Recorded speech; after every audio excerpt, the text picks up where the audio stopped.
में एक फल होता है जिसका नाम काफल है। और इस फल के बारे में सिर्फ उत्तराखंड के लोग ही जानते हैं, क्योंकि ये फल मार्केट में कहीं भी नहीं मिलता। ये फल गर्मियों में जंगल में अपने आप उगता है। और जब ये फल आता है, इस फल के साथ दो चिड़ियाएं भी आती हैं, जिनमें से एक चिड़िया कहती है, काफल पाको मिलनी चाको, यानी काफल पक गए लेकिन मैंने नहीं चखे। और दूसरी कहती है, पताच बेटी पताच, यानी पता है बेटी पता है। तो ये दो चिड़ियाएं काफल के साथ क्यों आती हैं और ये ऐसा क्यों बोलती हैं? इसके पीछे एक दर्द भरी कहानी है। ये बहुत समय पुरानी बात है।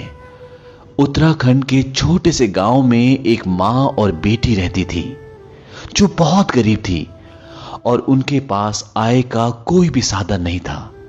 उनके पास एक छोटा सा खेत था, जिस पर उस बच्चे की मां खेती कर कर बहुत मुश्किल से अपनी गुजर बसर करती। लेकिन जब भी काफल का मौसम आता तो उस बच्चे की मां जंगल से काफल तोड़कर लाती और उन्हें बेचकर कुछ पैसे कमा लेती, जिसकी वजह से उनके कुछ दिन आराम से निकल जाते। उस बच्ची की मां को पूरा साल काफलों का इंतजार रहता। एक सुबह की बात है, उस बच्ची की मां सुबह सुबह जंगल से काफल तोड़कर ले आई। लेकिन उस सुबह उसे खेतों में काम करने के लिए जाना था। उसने सोचा कि वो शाम को काफल बेचने जाएगी।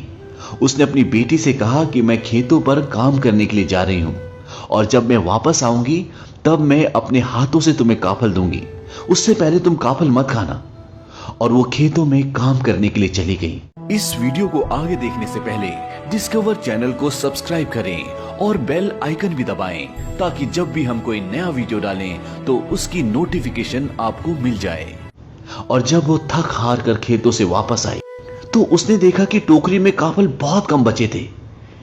ये देखकर उसे बहुत गुस्सा आया। उसने सोचा कि मैं सुबह सुबह काफल तोड़ने गई, उसके बाद खेतों पर काम करने गई और मेरे कहने के बावजूद इसने काफल खा ली। उसकी बच्ची काफल की टोकरी के पास ही सो रही थी। उसने गुस्से में एक जोरदार मुक्का अपनी सोती हुई बेटी को मारा और वो मुक्का लगने के बाद उसकी बेटी कभी नहीं उठी। वो हमारी दुनिया छोड़कर हमेशा के लिए चली गई। हालांकि उसकी मां का ऐसा कुछ भी इरादा नहीं था, लेकिन होनी को कौन टाल सकता है। और इस घटना के बाद उसकी मां कई घंटों तक उसी के सामने बैठी रही। दरअसल उस बच्ची ने काफल नहीं खाए थे। दिन में गर्मी बढ़ने के कारण काफलों की नमी कम हो गई थी और वो सिकुड़कर छोटे हो गए थे, और इसलिए उसकी मां को लगा कि टोकरी में काफल कम है। जैसे जैसे शाम हुई वैसे वैसे हवा में ठंडक और नमी बढ़ी और काफल वापस अपने साइज में आ गए। ये देखकर मां को पूरी कहानी समझ में आ गई और उसको एक गहरा सदमा पहुंचा, और वो भी उसी शाम अपनी बेटी के साथ हमारी इस दुनिया को छोड़कर हमेशा के लिए चली गई। कहा जाता है कि उस मां और उस बेटी की आत्मा दो चिड़ियाओं में चली गई, जो हर साल गर्मियों के मौसम में आती हैं जब काफल आते हैं। और उसकी बेटी कहती है कि काफल पाको मिलनी चाको, यानी कि मां काफल पक गए मैंने नहीं चखे। और उसकी मां कहती है, पताच बेटी पताच, यानी मुझे पता है बेटी पता है।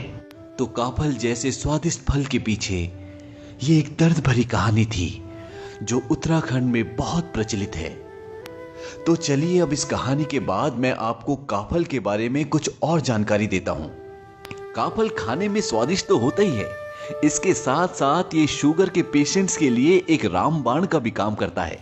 काफल से शरीर में ऑक्सीडेटिव तनाव कम होता है और दिल सहित कैंसर एवं स्ट्रोक के होने की संभावना भी कम हो जाती है।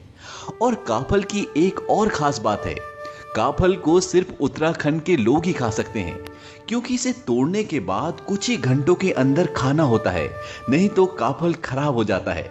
तो अगर आप भी इस खूबसूरत फल को खाना चाहते हैं तो इस बार